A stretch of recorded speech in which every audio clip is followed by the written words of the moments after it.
When I started surfing as a 4-year-old, I was convinced that shark nets were what kept me safe when I was in the water. I was uneducated and ill-informed, yet convinced that I was safe. You rarely see them, but below the surface at dozens of beaches in New South Wales and Queensland are nets, supposedly protecting us from shark attacks. A shark attack. Multiple attacks. Bitten by a shark. There's a rogue shark out there. I think the government uses shark nets because they're benefiting off a public misconception that they're a barrier. As long as the humans think that they're safe, as long as people think that they're safe, then they believe that the actions are worth taking.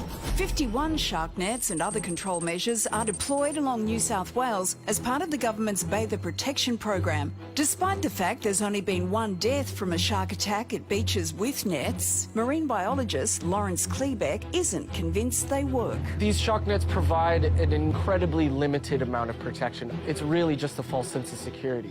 That's because these nets only span a small section of selected beaches.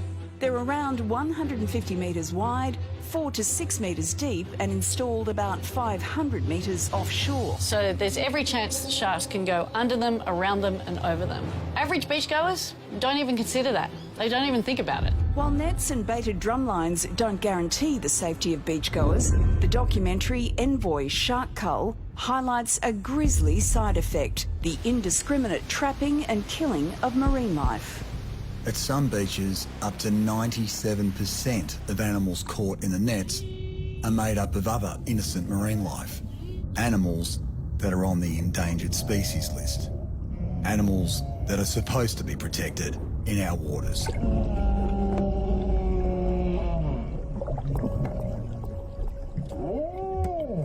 I think people are going to be really shocked to see the amount of non-sharks that get caught in these so-called shark nets. A baby dolphin stuck in the nets with its mother lifting it to try and keep it alive. There's whales, there's rays, there's sharks wrapped up in them, there's turtles. There's just these beautiful species just dying for no reason. The documentary is now streaming in the US as well as the UK and paints a very negative picture.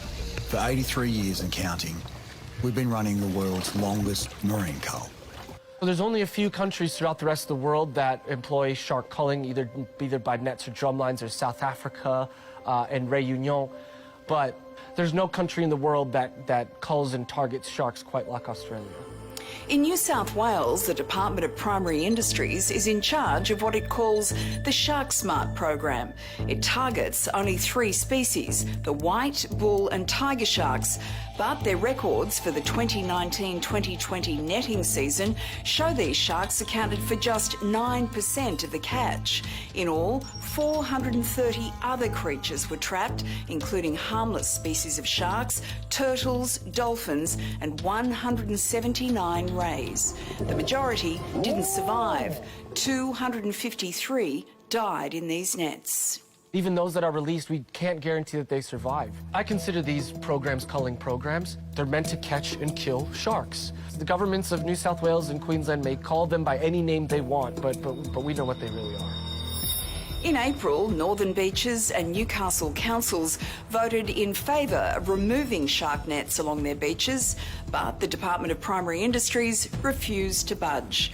They also declined our request for an interview. So did its Queensland equivalent. The Queensland Minister Mark Furner did say the documentary isn't balanced and makes no effort to portray the facts about Queensland's shark control program. Look, as you would have experienced putting this story together, and as we experienced making the documentary, the fisheries departments in the states that run these programs, they don't want to talk to you. They don't want to engage on this topic because they know they're wrong.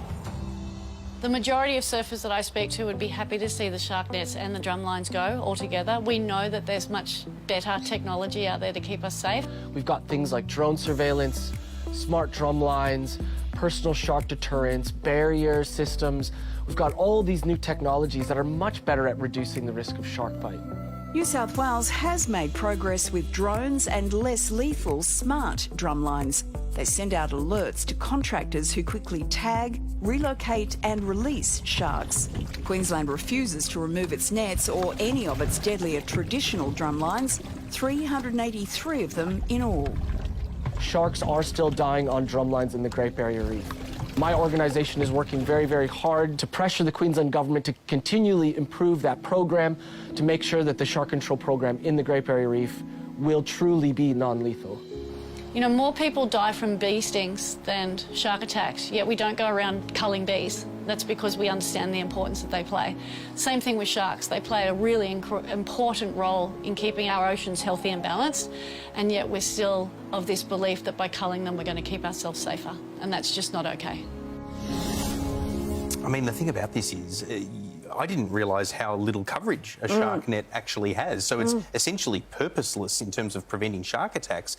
But if you isolate the stats and only use that figure about one fatal shark attack across all these beaches over X number of years that have the nets, that's what advocates are going to stick to, even though they won't be honest about how minimal the coverage is. It's not the net doing it. I know, it's crazy. And the number of marine life that are dying, that's criminal. Oh, and those images, they're brutal. They're Hard to heartbreaking. watch.